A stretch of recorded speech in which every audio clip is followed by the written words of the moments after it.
Assalamualaikum adik-adik kelas 12 SMA. Kita jumpa lagi di channel Safi Isrofia.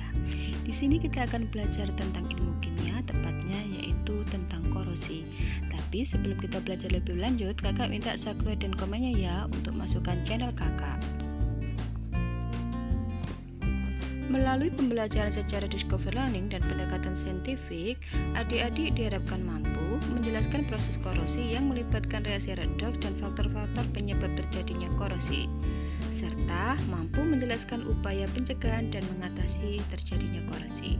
Selain itu, adik-adik juga diharapkan mampu mengajukan gagasan untuk mencegah dan mengatasi terjadinya korosi. Oke adik-adik, sekarang mari kita belajar lebih lanjut tentang korosi. Apakah itu korosi? Korosi adalah perusakan logam akibat reaksi logam tersebut dengan lingkungan.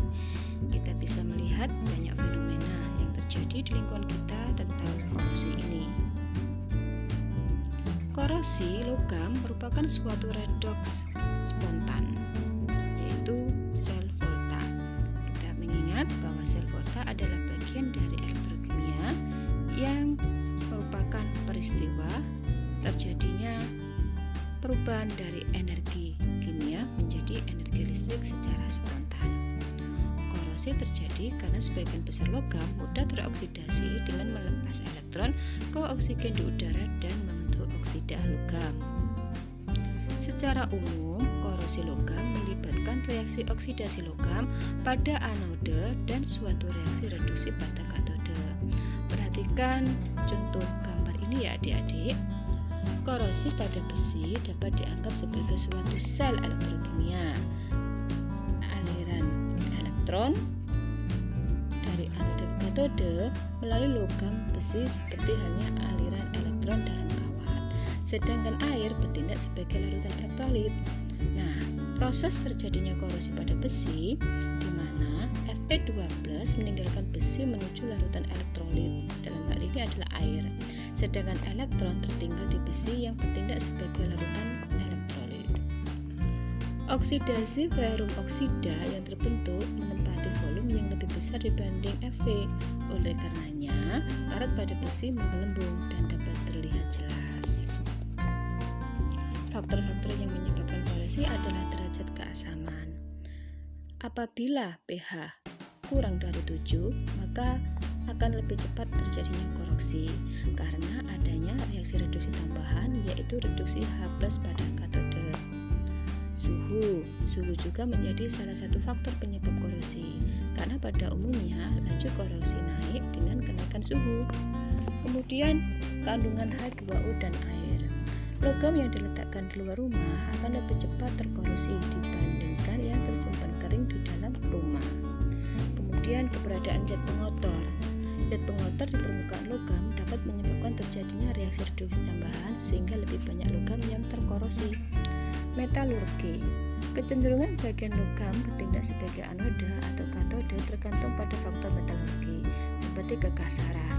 Permukaan yang lebih kasar akan menimbulkan beda potensial dan cenderung menjadi anoda yang terkorosi. Keberadaan unsur lain dalam logam yang tidak merata akan mempercepat laju korosi karena efek galvanic coupling. Galvanic coupling adalah apabila logam terhubung atau menempel pada logam lain yang kurang reaktif, dalam hal ini adalah tidak mudah teroksidasi di mana E0-nya lebih positif, maka akan timbul beda potensial yang menyebabkan terjadinya aliran elektron dari logam tersebut, yaitu anode, ke logam yang kurang reaktif, yaitu katode. Dengan kata lain, logam akan terkorosi lebih cepat dibandingkan tanpa keberadaan logam kurang reaktif.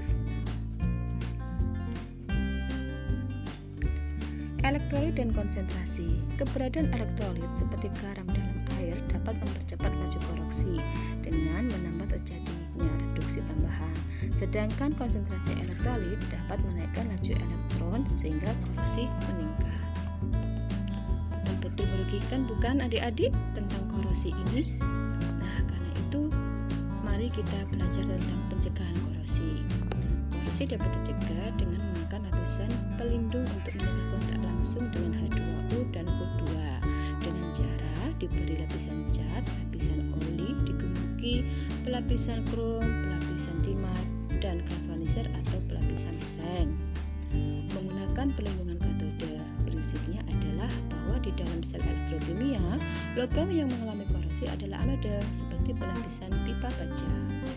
Menggunakan pelindungan anode, prinsipnya pelindungan anode diberikan dengan cara menyuplai arus anodik dari luar menggunakan potensitat sehingga potensial akan pindah dari daerah aktif ke daerah pasif, yaitu dari tingkat laju reaksi tinggi ke rendah. Oke adik-adik, gimana? Apa paham? Tentunya dengan penambahan wawasan ini kita bisa mengurangi proses korosi. Nah, tetap semangat dan selalu prokes ya adik-adik. Terima kasih dan wassalamualaikum warahmatullahi wabarakatuh.